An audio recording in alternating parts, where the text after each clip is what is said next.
Hello, my name is David March, and this is the Land of Confusion podcast for Ricochet.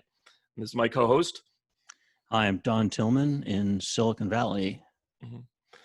I'm coming to you live from the Fortress of Solitude, where where we're doing an interview with Ricochet's own Lois Lane. Yay! So I had a number of questions I sent to you in advance, and basically you've already covered, and you sent me a CD and back, so that was great. So just going to start, where were you born and what was it like growing up there? Yeah, so I was born in Kentucky, but I have very few memories of Kentucky because my father was in the military. So I'd actually have to count, but I think it's like 14 or 15 American states. And then I've lived abroad as well. So I had the childhood of a nomad, and that was very fun.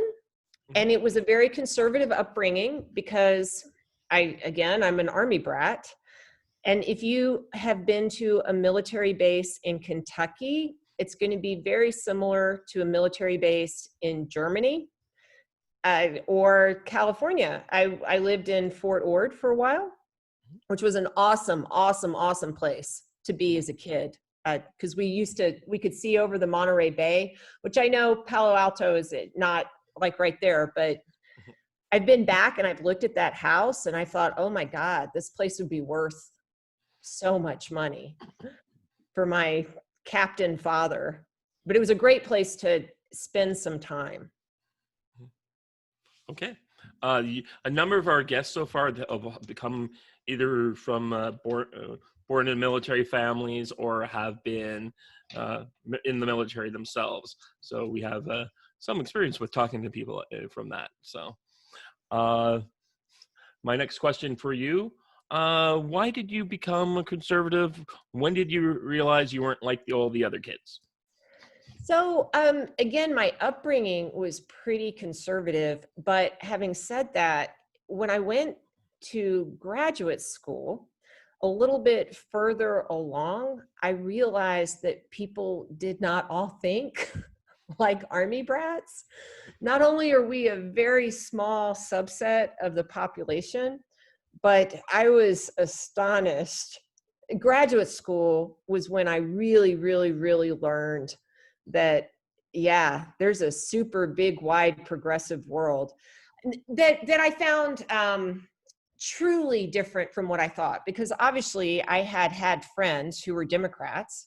I've even voted for some Democrats here and there along the way.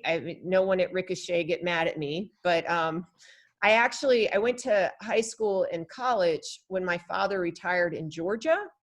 And Georgia was not, people always think that like the South flipped into this Republican bastion after 1964, which is complete poppycock.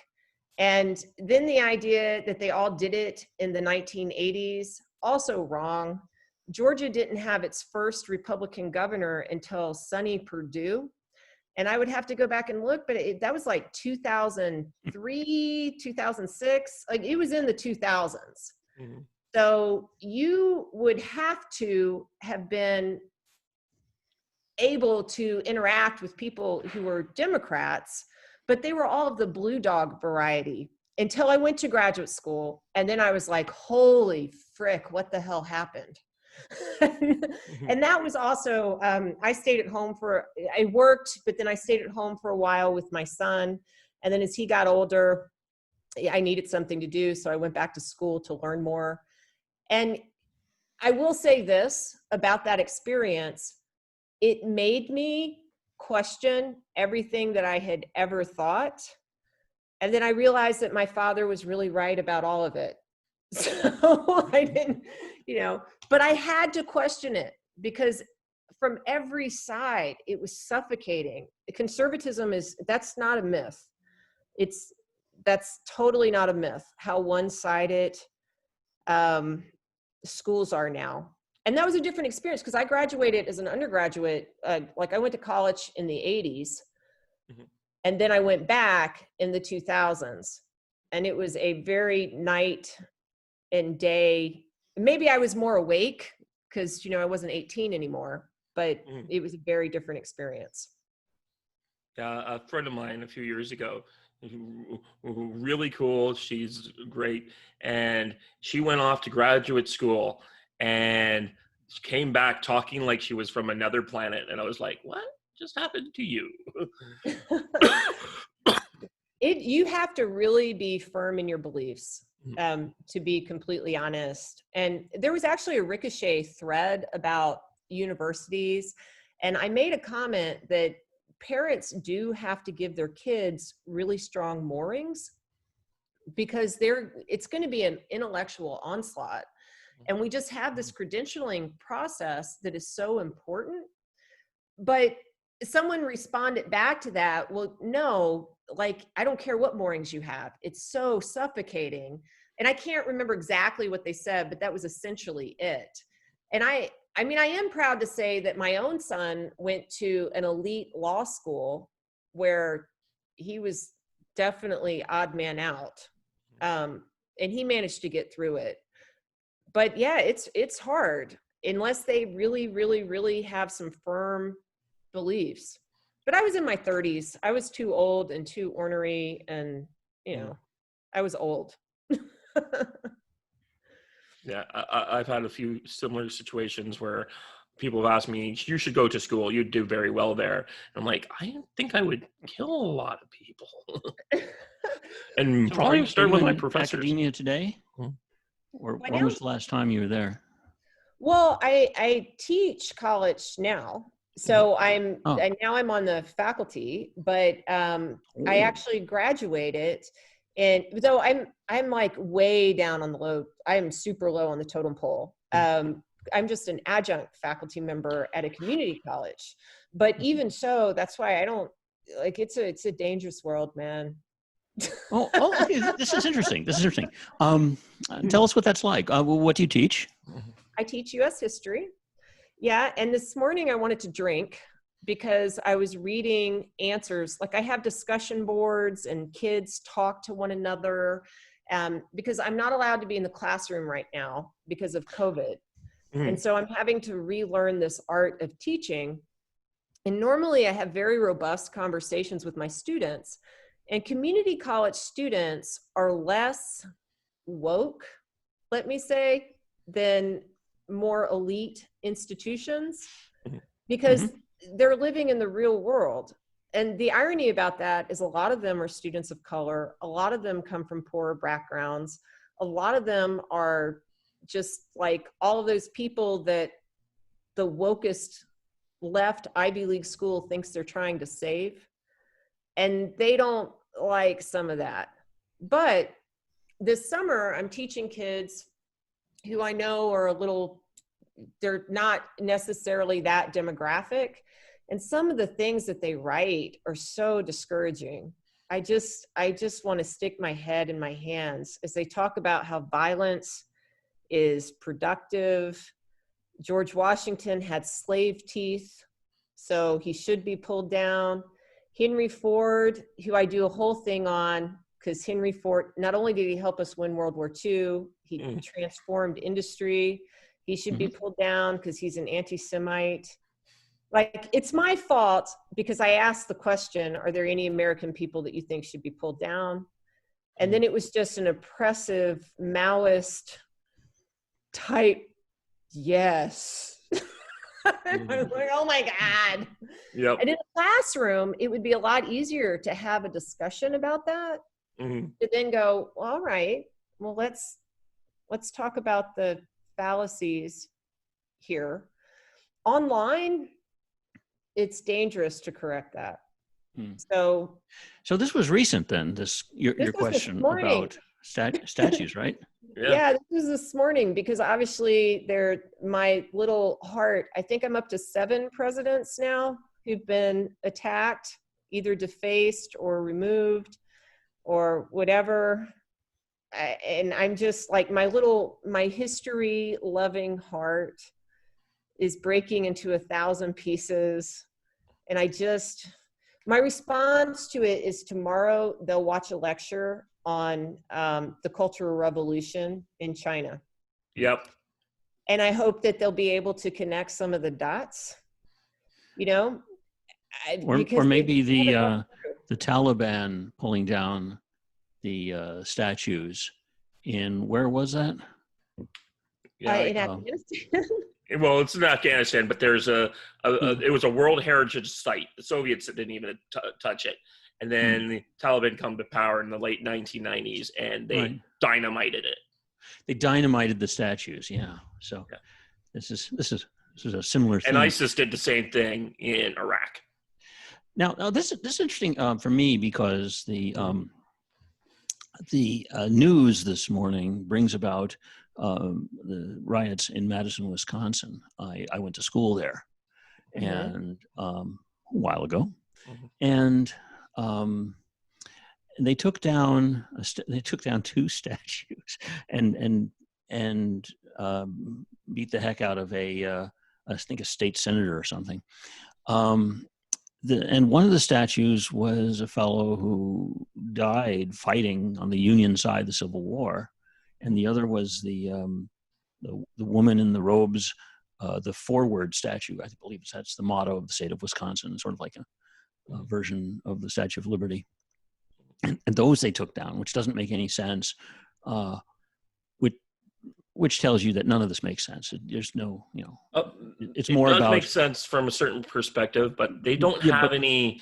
They don't have any statues that they can They don't have any Civil War statues to break, so they're going to go after whatever statues are there. That was a Civil War, except with the Union side. Yeah, but I mean, they don't have any Confederates. Wisconsin's no Confederate statues. Up any Confederate statues. Yeah, there aren't that many Confederate statues in Wisconsin. That's true. Yeah, and so they so it's we all know now it has nothing to do with the Confederacy or anything like that, or racism or anything like that. It's a power grab. It's saying we have the power to mess up your city.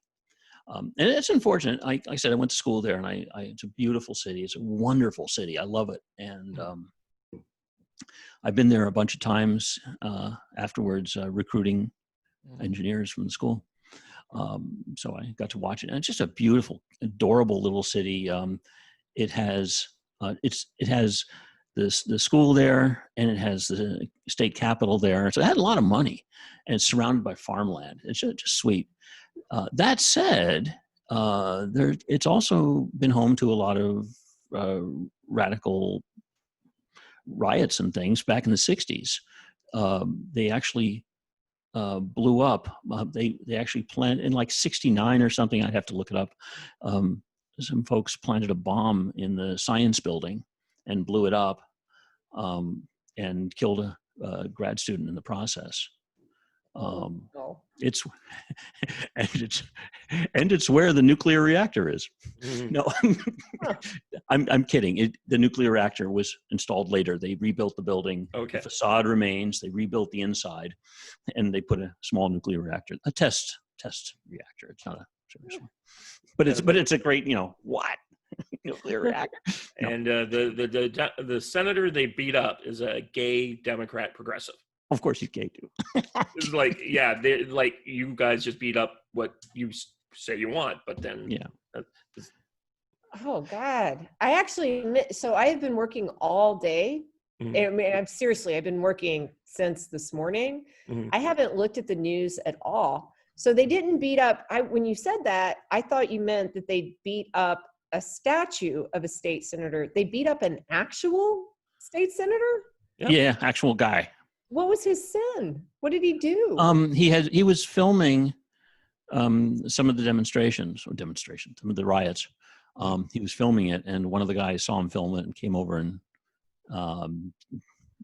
whacked him, and he was lying in the bushes afterwards, I think. Was that widely reported on or not? Because I haven't looked at the news at all, but I haven't either. I don't know. Certainly enough that it was either in, like, I heard someone like a Tim Pool type video would have come up on one of my feeds, and I watched it. I think I heard it on Trigonometry, actually. So wait, it's not on CNN? I don't watch CNN, and I haven't owned cable like I was regular kind of TV. kidding, but that sounds like a story that you would have on a large network. I'm you sure should Fox have. is carrying it. Yeah. Yeah. Yeah, Yeah, it's a big that's thing. correct. It's a really Mhm. 2 statues and a state senator. Boom. Yeah. Mhm. Yeah, it So was. it's this is just really, I mean, it's clearly has nothing to do with any of the premises, right? And it's I'm convinced it's just trying to make the president look bad for the elections. No, I'm going to disagree on that in one No. suggestion. Antifa is a genuine communist revolutionary group trying to overthrow the government of the United States and replace it with a communist utopia in the same way the Bolsheviks were the same thing in Tsarist Russia. This is like straight out. We're watching this stuff. They have everything that they're doing, blowing up statues, tearing things down. Yeah, it's part of a power grab. But they think that they will replace the United States, which they view as this racist, evil organization, and bring about a new world order with on their communist utopian ideas. And yeah, they're I will dangerous. disagree. That may be what they say, but I don't think they're equipped, number one. And number two is they're doing it with the help of the mayors of these towns and the police departments of these towns. Mhm. So I think that's the bigger thing that's going on. Yeah, But, I don't think they'll ever succeed. I have no formal historical stuff. I tried taking a course and I gave up on it. But I've written a lot on history and I've read a lot of history, and it's 99 times out of 100, the revolutions are crushed. The adults send their children off to re-education camps, and the party of law and order wins. And I think that will happen here as well. yeah, I just don't think these guys could run anything. I mean, clearly, they can't you watch run those anything. videos of the Chaz or the Chop, and they've got an African warlord running half. 30,000 poor people are stuck in Seattle with an African warlord and his gangsters running law and order. But you guys you're ignoring the fact that you can have a revolutionary uprising that can then be appropriated by the power construct to use for its own ends. Now, sometimes that then results in kind of a Jacobin eating of Robespierre, but nonetheless, I would have been dismissive of these things, except for there's just so much of it. And I think obviously it's been fueled by the fact that COVID kept a lot of people inside, a lot of people that are frustrated, a lot of teenagers. Unproductive teenagers are always bad, and they don't think. And there's I don't know if I used to live in England, and I love Scotland. And if you go up to Holyrood, which is a palace that Queen Elizabeth II loves to go to with her corgis, there's this trail right beside Holyrood that goes way up into the mountain. And what the Scottish kings had done was take dissidents and make them build the trail. And they maintained the trail because as long as you channeled energy for productive use, it was good. But when people were left to their own devices, this could turn into something else. I actually find this particular movement scary, though. I do too. I'm not dismissing it in the sense that it's not like a thing that's going to cause a lot of damage. But I'm more convinced that the powers that be will come down in a harsh wave of repression on them, in the way that we saw in, say, 1848. Now we have an update, and I haven't read the news on this, so I can't speak in any knowledgeable way. But my understanding is that Chazistan in Seattle has been emptied. Oh, like a day and a half ago, the mayor, I guess after the shootings and the killing of someone, the mayor said this has gone too far. We have to do something. and had it dismantled. I'm seeing that they're making the plans. So the ones that I'm seeing here, there are some tweets of empty streets in the area. So maybe it's finally going on right now. But all the ones I see, unfortunately, are from a day ago, and they are saying the mayor said, "Okay, this is enough," and so he's finally treating the cops. So that's good. So if true, and we don't know, I haven't checked lately, but if that's true, okay, they were able to clear that area to whatever degree with just the mayor making a decision. Yep. Crazy. Yeah. Huh? And that's great, except for her hand is forced. You can't actually sue a city. You can't sue a state, but you can sue a city. So if I lived in one of those neighborhoods, I would definitely sue the city as people are dying and my property values are plummeting. Though they'd have to kind of join together to do that. I mean, I'm sure some high-powered lawyer lives there. That is probably a super progressive guy or girl, but they have to have that to actually kind of challenge this. The thing that I'm disturbed by is how much of the society has just gone along with it. I mean, it's not tearing down. And by the way, my parents are from South Carolina. So I have a very nuanced view on the Civil War, and I don't view them all as terrible. I don't view them all as great.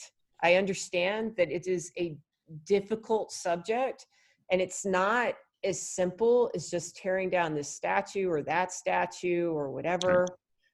It's actually a really hard conversation, but I get why you would, as a community, want to do some of these things, and that is fine.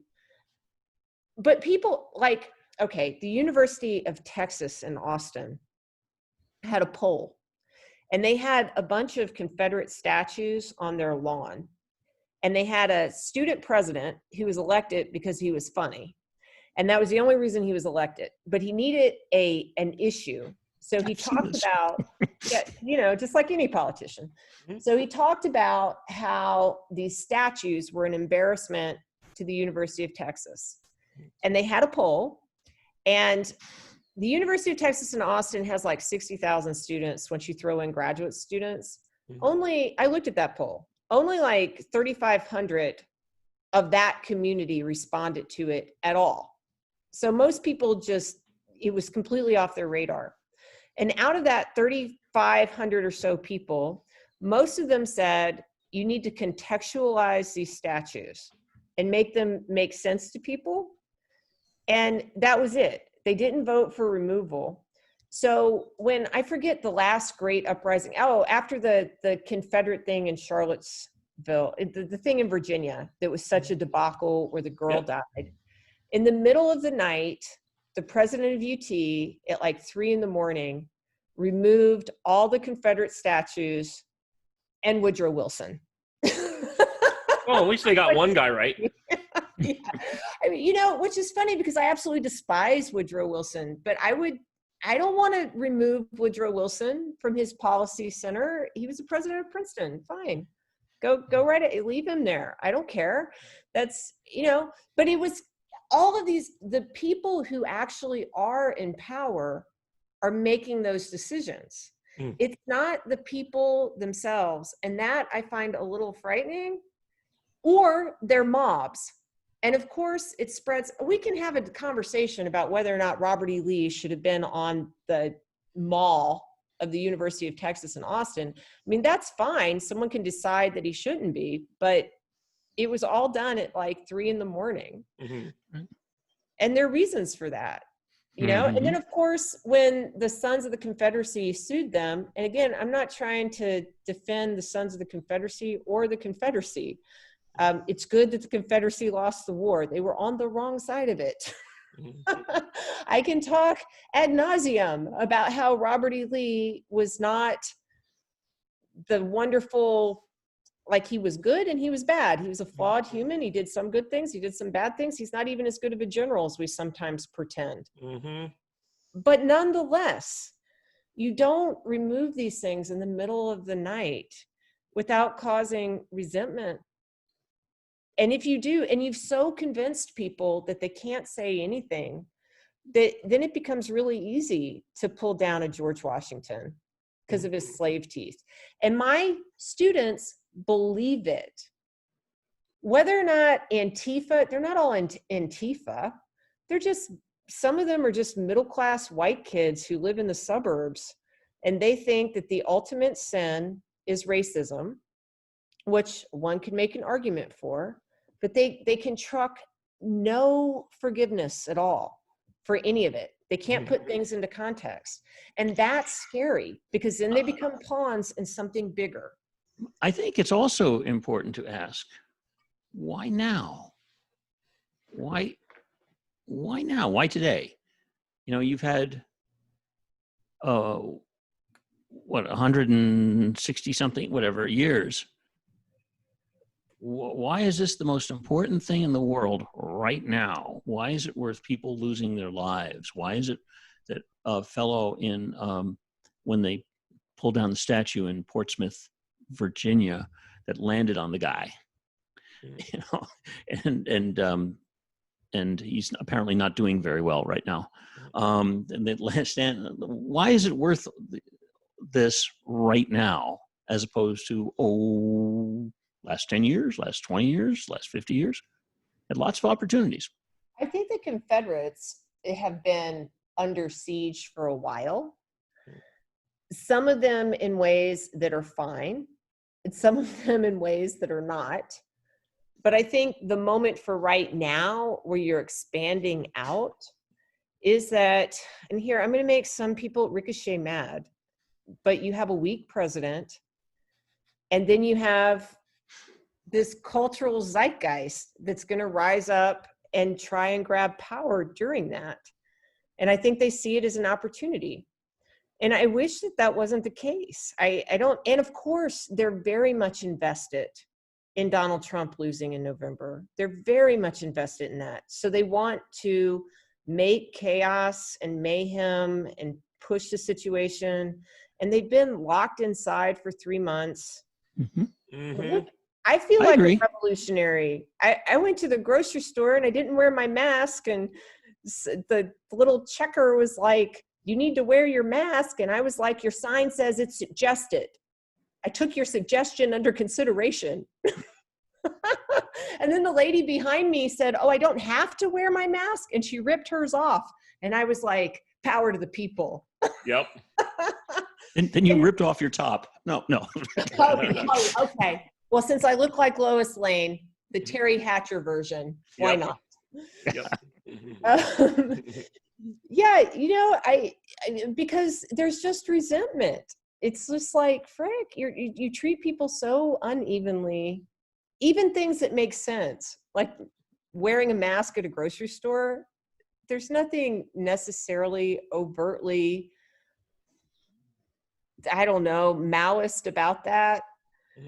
But yet it feels to me oppressive, because I know that I am treated differently at this moment, in this second, than, like, for example, because I'm in the great state of Texas, we're talking now all about how spikes in COVID are only related to the fact that the state has opened up, even though these spikes have happened 3 weeks after mass protest.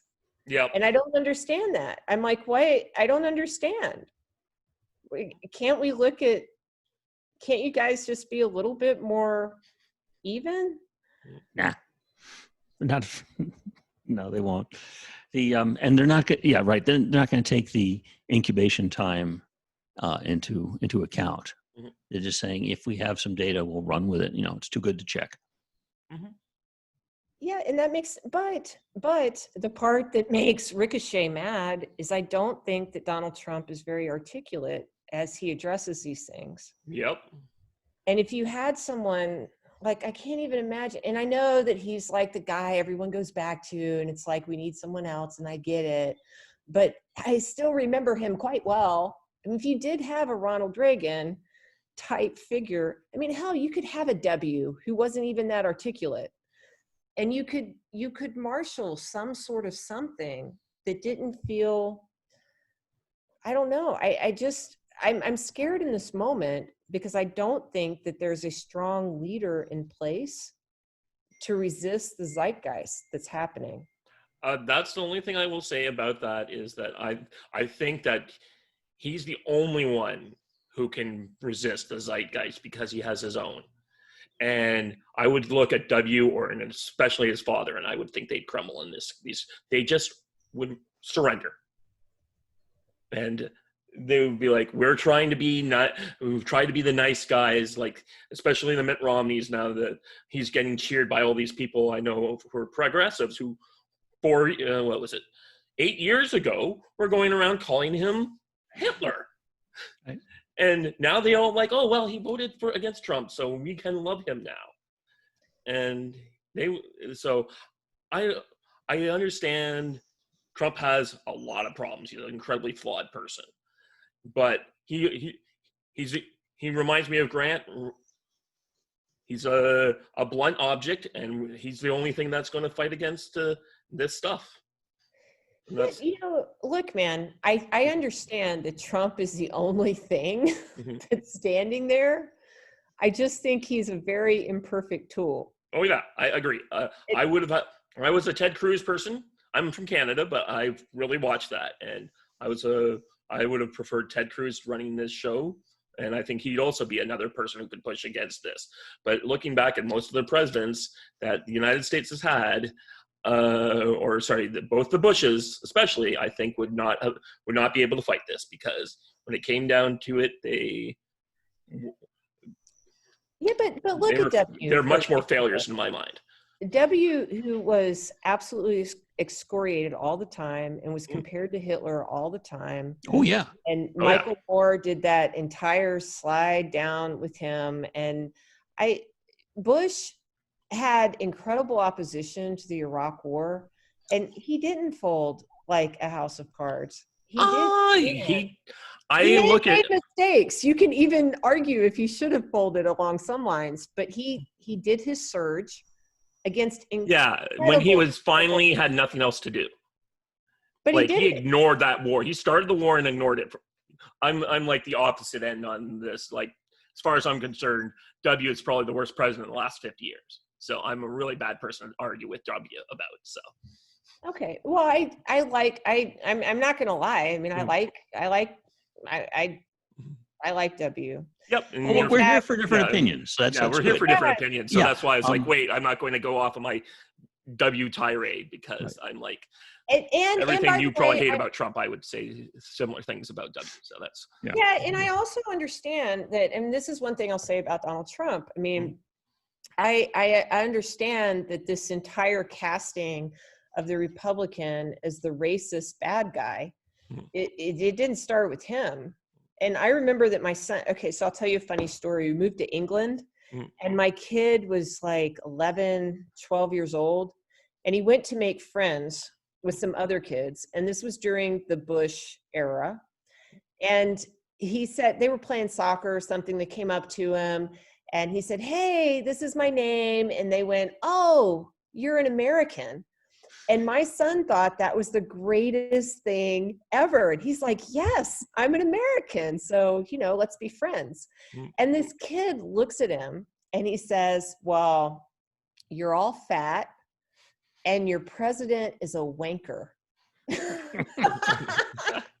That sounds like my son came home with a black eye, because he was like, I mean, he was very Teddy Roosevelt in that.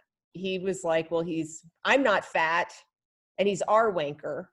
So he got into a little scrap on the playground, but it's not because he cared about politics. It's because George Bush was our president. And it was like, that was not something that you wanted to admit in Europe. I did. I was actually on the BBC talking about him, but it was a very difficult time then.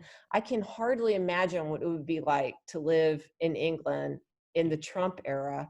And that's not all because of Trump. But y'all, it's a little because of Trump. Mhm. Like Yeah. a little. Oh no! I don't think we would be facing as much pushback on YouTube censorship and all the other things. They ramped up because Trump became president. That was something that could never happen in their minds. And yeah, a lot of this revolutionary stuff started amping up as soon as he became president. And if any other Republican had run, and I'm convinced, looking at the polling data, a different Republican could have won. I'm not one of those guys who say only Trump could have won that election. Like Pennsylvania Ted Cruz or Marco Rubio would have got the same kind of Pennsylvanian vote that this senator, who I can't remember his name at the top, Pat Toomey, got. And he won handily. So it was just like, it's an interesting thing, especially in Pennsylvania, that Pat Toomey gets a completely different vote and wins that state than Donald Trump does. So I think there was definitely, and like if you had a Cuban American running, Florida was never going to be in context. Yeah, and if Marco Rubio was there right now, I mean, you could just slap the hell, or Ted Cruz, you could slap the hell out of the entire minority, racist, oppressive, like BSE narrative. But if you look at like I don't think so.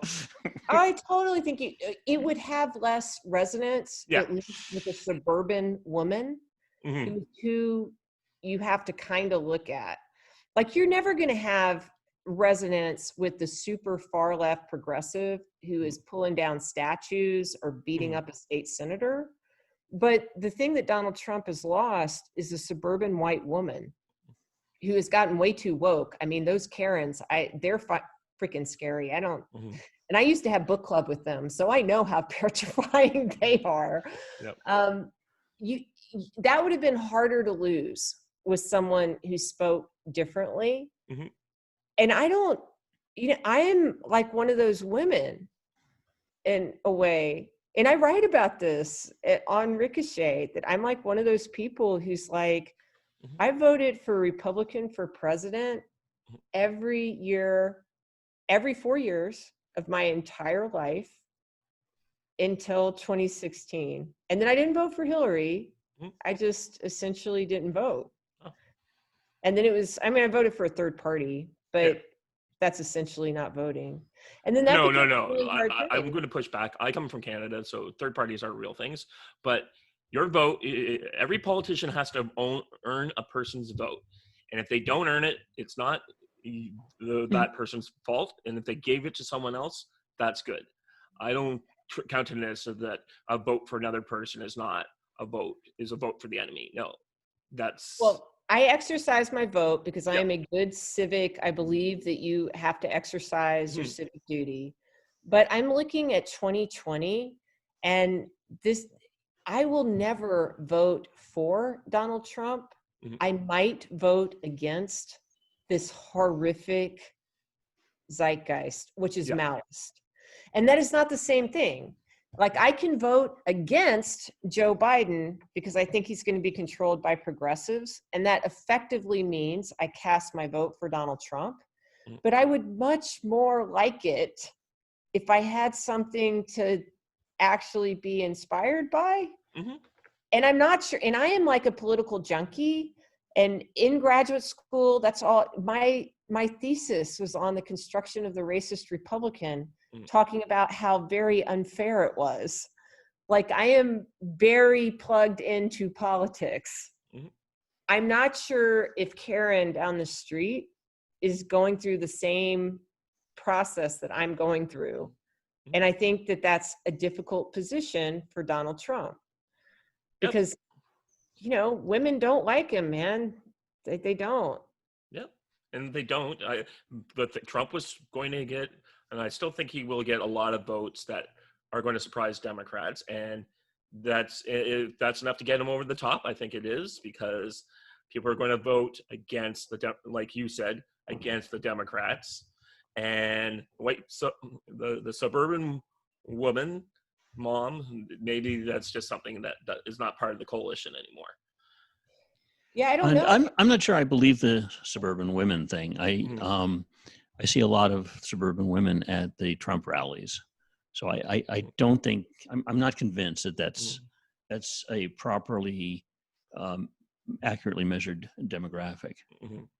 The Trump rallies are very selective, though, right? So even when they're really big, they're not representative of an entire state. And then when you look at polling, Oh, you sure. can look at the 2018 midterms.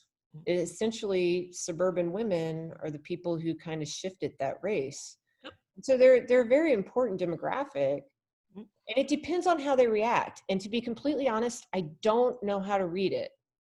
It I, depends on who they blame for this unrest, and it depends on, like, there was something, was it in the New York Times, where there were these white women who were hanging around their neighborhood, and they were just essentially going through, well, they're being violent because it's just an outgrowth of all the oppression. Like, they bought into the narrative. Mhm. They middle-aged white women are really super woke all of a sudden, and I don't understand why necessarily. like I said, I'm not convinced. I don't know if I don't think it's easy to measure. I just don't think you can measure that very easily. I don't think polling is going to help. I think one of the reasons is because some of them, the activists are like purging out people. Have you heard of this woman, Dr. Carolyn Dawn? You know the last name better than me. Yeah. Let me. Sure. Now put me on the spot. Yeah, sorry, Carolyn Poroshenko or something like that. Have you heard of her? Carlin. I haven't. What's her deal? She Oh man, used to what's be a her name? Democrat, and she wrote a big article in Medium saying, I'm a Democrat, and I went to a Trump rally. And now she's like full in like Republican person. Like I've watched her a few times on YouTube. I've subscribed to her channel. She drinks from a louder with Crowder cup now. So Did Yeah, she? the name is Carlin Borisenko, yeah, and Bory. she said her problem is that when she started out on a knitting circle, and she started watching these woke Karens, as you call them, start Yeah. purging people who were like making just like American flags and stuff like that. And she's like, what is going on here? And there's just like a whole lot of people who've been leaving the left. And there's like a whole series of videos you can go at that. Why did I leave the left? And they're not necessarily like I'm here for Trump, but there's a whole counter movement that is not being covered a lot in the media because they don't, or they call it fake, and they do all these things. And there's a whole counter cultural revolution going on here against these people, but you're not seeing it in the media because they don't want to talk about it. And people like Carolyn Poroshenko, who wrote these pieces and start doing this. She has a video a few weeks ago with a woman where they talk about Trump derangement syndrome, and the doctor is like, I used to have this. All these people on my Facebook pages that were always like ramming this down, and as soon as I started thinking for myself, I had to leave. And there is like I said, a movement, and I don't know if it will win the election or not, but there's definitely signs of hope out there. And I want to just add in to amplify that. She does a really good job. I was skeptical at first, Mm-hmm. but I saw a couple of her videos and I was very impressed. Mm-hmm. She has a way with words. She has a way with concepts. She has a way of presentation that's just very nice. And I think there's a lot of her out there. I think she's representative, and I think we'll see more of this. We also see things like the Blexit movement or the Walk Away movement, which is really, they're both pretty big also. They seem to be. We see thousands of testimonial videos on YouTube, and that's pretty good. That's just as hard to measure. Like, Yeah. you're skeptical of the suburban woman. I mean, I like Candace Owens with Brexit. I like some of those things, but it's very difficult to actually know what that's penetrating. And I live in a very, very, very progressive city, and I'm going to say that too. But my friends are just beyond, like, they are very left of me. I must say, they're very left of me. And I don't, and I get, but if you talk to them about some of these things, like, some of them are irrational. And I don't know how to overcome that at all. And again, all I'm saying is Donald Trump is not the best tool to overcome that with. Like Mitt Romney has lots of flaws, but it was easy to make him into a good man. Like I have students this morning who were talking about, so the whole thing that I told you about with like the tearing down of the statues, they had multiple questions that they could respond to on a discussion board. And one, I pointed out to them that FDR had an affair with Lucy Mercer, and Eleanor Roosevelt made a decision, kind of gave him an ultimatum right after World War I. I don't know if you guys know this, but she discovered all of his love letters because he had the Spanish flu. And so That's embarrassing. I right? hate it when that happens. She unpacked a suitcase and she's like, what's this? Oh my God, Franklin. And so she gave him this ultimatum, and they essentially became a political power couple. And I asked my students, what would you think that a personal life of a president matters? And I can't tell you how many of these kids who are not old enough yet to have truly formulated their own political ideology, so I really view them as reflections of their parents. Yeah. Wrote about Donald Trump and the accusations that he had. And I don't even know where they got this, because I'm not a big Donald Trump fan, but I mean, dude, he's not, like, he had an affair with a stripper, but that was completely consensual. Like, but they're writing about sexual assault allegations. And I'm like, are there a lot of those? I don't think that there are a lot of those. The only one that I've seen that had any kind of weight to them is when he was divorcing Ivana, and she made some sort of claim that she later said was not true. There have been other women who've come forward and claimed stuff, but in the way that other people are, it was like clearly a lies. Right? Yeah. So and that's the thing, though. Like they have totally embraced these narratives. That I, who am not like a Trump friendly person, am like, oh my God, that's just simply blatantly unfair.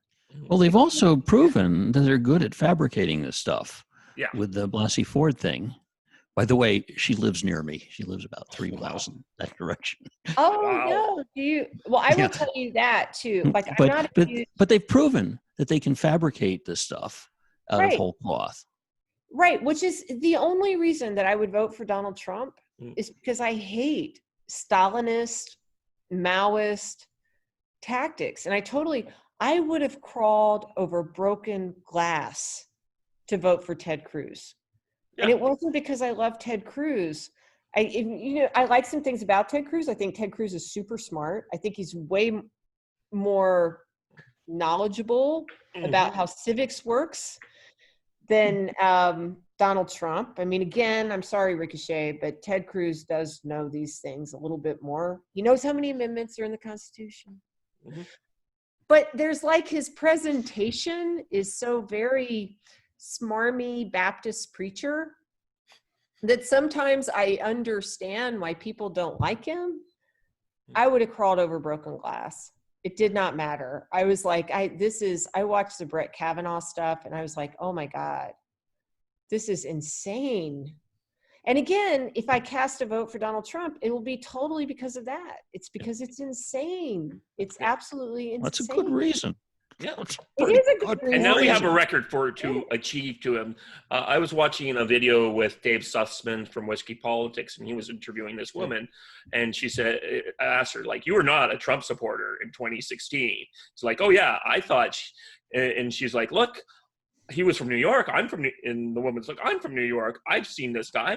I assumed as soon as he was getting into power, he'd be making power deals with Nancy Pelosi. But now I can tell you in 2020, I'm going to do the same thing. I'm going to crawl across broken glass to vote for Trump. So I think one of the problems with Donald Trump might be, to talk about 2018, is that he's kind of got the Barack Obama effect. The people only come to vote for him. They don't vote for the rest of the ticket. Well, I think that they're different demographics, right? So again, going back to the observation that if you look at Ted Cruz supporters Mhm. from 2016, there was not a lot of crossover with Donald Trump. Like, he really did create a new voter Mhm. in many regards, a very Mhm. loyal voter, but not one that was traditionally Republican all the time, which is why he could flip Michigan. Mhm. And there's not a lot, like, I mean, ideologically, Donald Trump and I have issues. And I'm Yeah. not talking about his personality, because people will say that all the time. Well, you don't like Donald Trump. Well, don't you like these results? And I'm like, well, wait a second now. Actually, I don't like lots of terrorists, and I am pretty free trade. I'm one of those horrible globalists, and I like Jonah Goldberg. So, I mean, crucify me, I guess, but yes, do I like Supreme Court justices? Do I appreciate that he stood up for Brett Kavanaugh? Of course. Mhm. Um, do I like Neil Gorsuch normally? Neil was appointed to replace Kennedy. He was Kennedy's student, and he's behaving like Kennedy. He's the libertarian on the court, and I'm not surprised he made the ruling he did. And it shouldn't. I'm more surprised by conservatives who were shocked by that.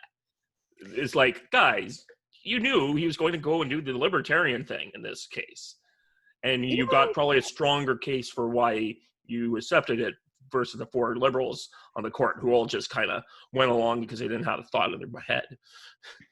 Oh yeah, but I'm saying that if someone is looking at Mhm. like the court, and I totally get that, and I understand textualism, and I'm not, like, again, I have a kid who went to law school, Mhm. so we have all these discussions, Mhm. and I'm not one of the conservatives who wants a judge movement that will act like progressives do and create anything out of whole cloth. Mhm. But at the same time, I can be disappointed. Yeah, you can all be disappointed. I think one thing that I said early on to people about what was going on with this is that imagine a lot of Donald Trump support is kind of the Pat Buchanan support from back in the 90s and the 2000s.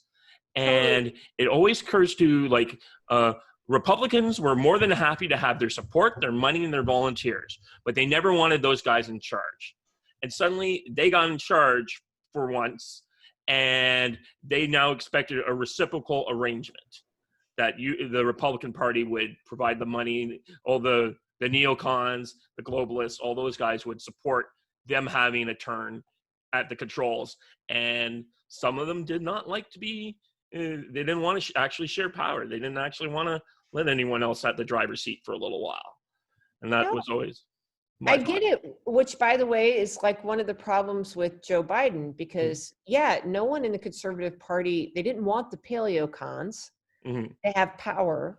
And Joe Biden can say he doesn't want progressives who are on the far left to have power, but I think that's actually where his power is. And so that's exactly where it will be. I Mm-hmm. mean, I'm not a paleocon. I'll tell you straight up, I'm not. I've got some problems with Pat Buchanan. Yep. So I think you'll find that what we're seeing has less to do with ideology and more to do with just raw power. Mm-hmm. sure. And it's my opinion, but I think we have this deep state thing. We have the election coming up.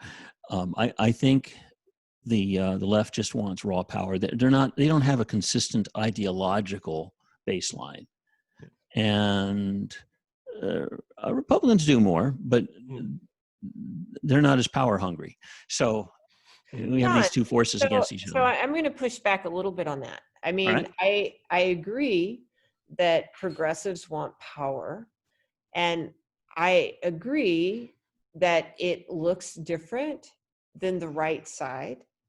But there are certainly people who want power on the right. Like, we're talking about a power struggle within the Republican tent as well. Mm-hmm. And when you have people like John Bolton who Okay. have definitely said, hey man, I'm not going to vote for this guy, you have, I mean, part of that can be on principle. We can give John Bolton props for that, or we cannot. I don't know. but I think there's definitely a power struggle in general. And we can't just say that Democrats are the only people who are concerned about power, because that's simply untrue.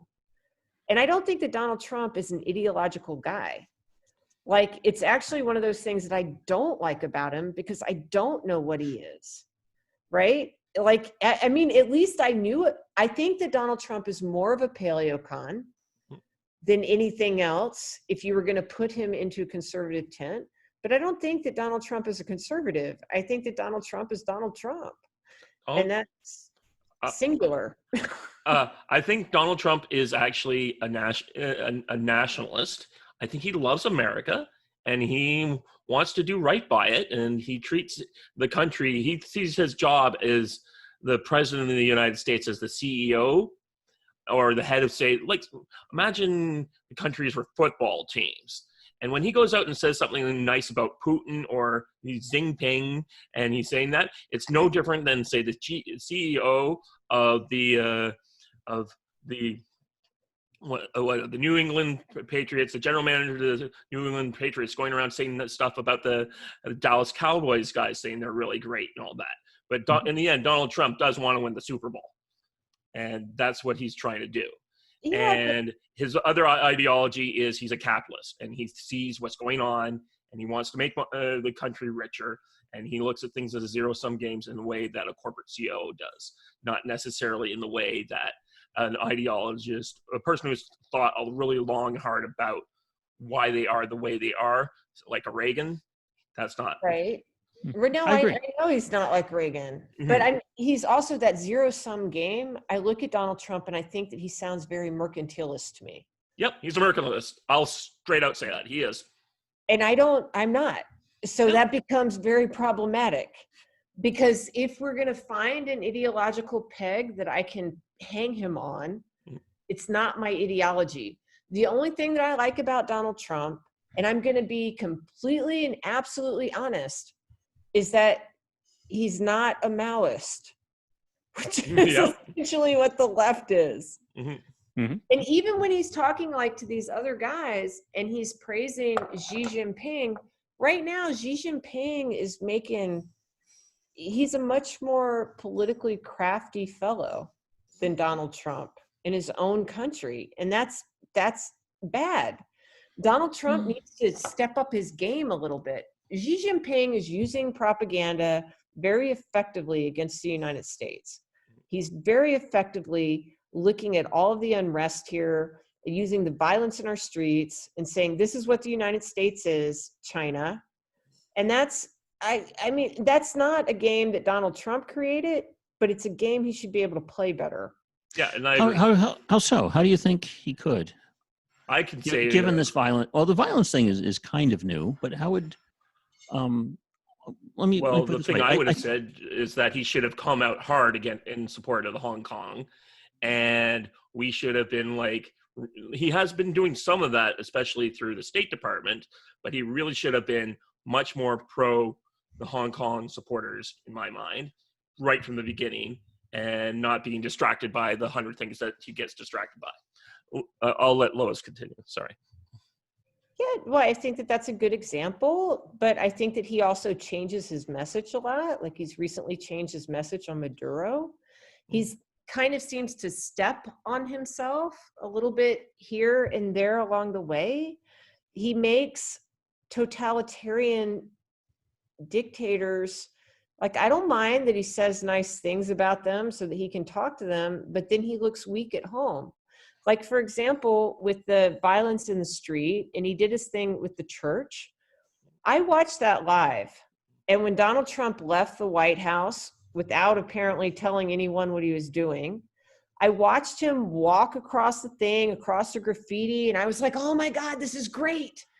I actually, for a second, felt inspired by Donald Trump. I was like, all right, man, you're doing it. You do something. And then he gets to a church, and like, I am actually a devout Catholic. I take my religion extremely seriously. And I see this guy hold up a Bible and he's like, here. And it looked like a product placement ad.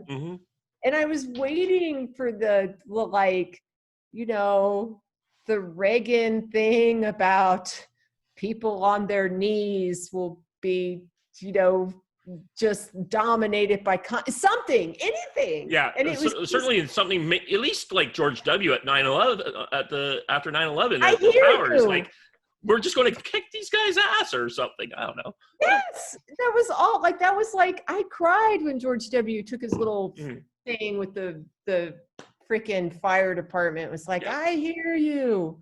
And Donald Trump didn't do anything. He holds up a Bible and he looks stupid. And I wanted so much to be behind him. I mean, I was with him. I was marching with him. And he just lets you down. And if you don't think that Xi Jinping used that as propaganda, then you are crazy. Because Xi Jinping is a wily man. And of course he did. Of course he did. He used everything that happened there as propaganda for his own control of his own people. And that's just not good. I think he's going to do that anyway. Yeah, he would have regardless of edited what it is. it out to make Donald Trump look stupid. Even There's always bad news you can brilliant, capitalize on. Yeah. Okay, fine. China will make people look bad anyway, but not to me. But I watched the live. but to you needed the moment, and he failed, and I agree on that. I'm just an American voter. Yep. Please help me, man. I want to be on your side. I so want to be. Yep. And I really do. And I'm like the person. That's like the hard thing, man. I'm the person that you could totally get in your camp who did not vote for you before because I absolutely hate your opposition. And yet you make it so hard. Yeah, I know. We all, that's what it is. Anyways, we've been having a great discussion here. We didn't even get to the rest of the questions. All right. I will get. I just want to get through those couple questions because they're kind of things. I think we got a good idea why conservatism is kind of important to you. But why did you join Ricochet? How did you find this place? You know, I can't. There was another professor who taught economics, and he was from Poland that I was a buddy with. And he just mentioned Ricochet. And this was back when I used to do Facebook, which I don't do. I don't do any social media now other than Ricochet. Okay. Because Facebook was absolutely, it was kind of totalitarian. And I didn't like how the algorithms worked. I hated all of that. So if I'm going to just talk to conservatives, I want to know that that's how I set it up, not how you're just throwing things at me. But this fellow professor mentioned Ricochet actually on Facebook, and I checked it out. And I was a stalker for a little while, but I believe strongly in supporting things with my money that I want to stay around because I am a free market capitalist. So I signed up and started paying as a member, and I've always loved to write, and I feel it's an outlet for me because I wouldn't write some of the things that I write right now. To be fair, under my real name, I used to write a column in Georgia for a newspaper, but I think professionally now it would be problematic. So I just don't bring attention to that. Anything to follow up on that, Don? I was distracted from my kid over here. Oh, okay. But I love Ricochet. I love the fact that there are people that have differing views. I mean, I know that there are people who are much more Trump positive than I am.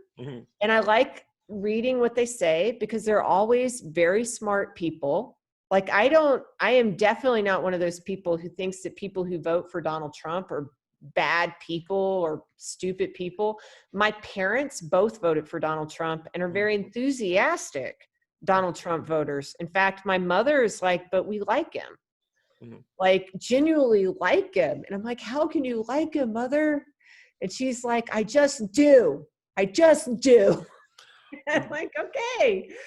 And I I remember. get the intellectual side from We'll be Ricochet. having your mother on next week. For the follow-up, yeah. Oh, well, she'll vote for Donald Trump for sure. Oh yeah.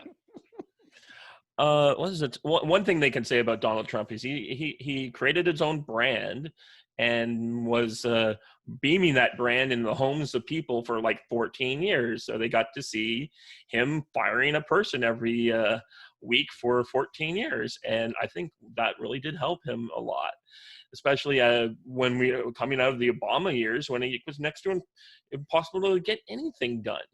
And you just saw this giant the administrative state really came home for I think for the most populace, probably. I wasn't there, but probably since the Carter years. Yeah, well, I mean, Donald Trump is a populist. Yeah. And I get that. But I don't like his ties to celebrity or things that I dislike. But I understand it. I understand the name, the brand, all of that. And I do remember, I don't know where I read this. Maybe one of the guys on Ricochet in a podcast said it. I don't know. That's quite possible because I listen to a lot of different podcasts on Ricochet. Mm-hmm. But Melania Trump was talking about how they went to a baseball game and people booed Donald Trump. And she was absolutely astonished because she'd never experienced anyone booing her husband because he was such a larger than life figure and so beloved in so many ways. And then all of a sudden he was the devil. Yep. Yeah. And I get it. Like I do, I understand. But I will say that he was sand in my bikini a long time before he became president. So I didn't just like get on the anti-Trump train like 2 years before he ever even thought about riding the escalator down. I would watch news programs and I would be like, he's a reality show guy. Why is he being interviewed? I don't get it. So that was kind of my perspective going into it. But again, Ricochet helps me because really smart people like Donald Trump, and I get to hear about it. Yep. And that's good. Yeah. Well, we've been talking nearly an hour here, and I have one last. We try to leave on a high note or energy note, and I think that right there is probably a great place to leave. If you, I think everyone can agree to that. Kind of nice, neutral place. This has been so fun. Thank you so much for inviting me to your lovely podcast. This has really been a delight. Yeah, thanks. It's great to. We've had a lot of people who've been pretty pro-Trump. I think only person I think, and it's the guy who recommended us to you was postmodern Hop Light, who is kind of, he's an ex-soldier, so he's kind of like he's the president. So I respect that. Love it. And so, and as we asked him, I'm going to ask you, who would be the person you would want us to interview next? Besides your mom. Oh my God. Have you interviewed she yet? Nope, but No. she is certainly someone I would want to interview. Yeah. So that's the first name that pops into my head. Okay. So I didn't even have to think about it. I will definitely message her after we get through this, and I have some time. I have to spend some time getting the video all prepared, getting the proper picture in place, I will follow up with her. I think that would be a great interview for us. Well, thank you so much. I hope that this wasn't, and again, all of you Trump supporters, I mean, I'm on your side. Yeah. Love y'all. I just don't necessarily love Donald Trump. You don't have to. That's okay. And that's a great thing in the conservative circles. You don't have to like it. You can say things you don't like it, unlike our opponents who say you love it, and if you have any problems with that, we're going to crucify you for it. So. Oh yeah, God, yeah. And you're a racist. Yeah, and yeah, racist. Oh, for sure. I don't even like Donald Trump, and I'm that. So there you go. Okay. But though I'm not, just to clarify. Yeah, we are no one here is racist. Okay. Thank you very much. This is Dave March for Land of Confusion signing off. Bye-bye. Until next time.